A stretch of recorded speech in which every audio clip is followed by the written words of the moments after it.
नाज़रीन इकराम 2019 CLC 1562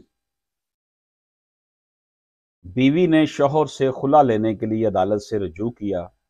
अदालत ने खुला की डिग्री जारी करने के साथ साथ बीवी को हुक्म दिया कि शौहर का दिया हुआ हक महर 1 लाख रुपए और 5 तोले सोना वापस करें। गोया कि अगर औरत जो है वो खुला लेती है तो उसने जो हक महर लिया होता है वो उसने उसको वापस अपने शौहर को करना होता है। ये जजमेंट है जनाब, इसको आपके सामने पेश किया है। इजाज़त दीजिए, अल्लाह हाफ़िज़।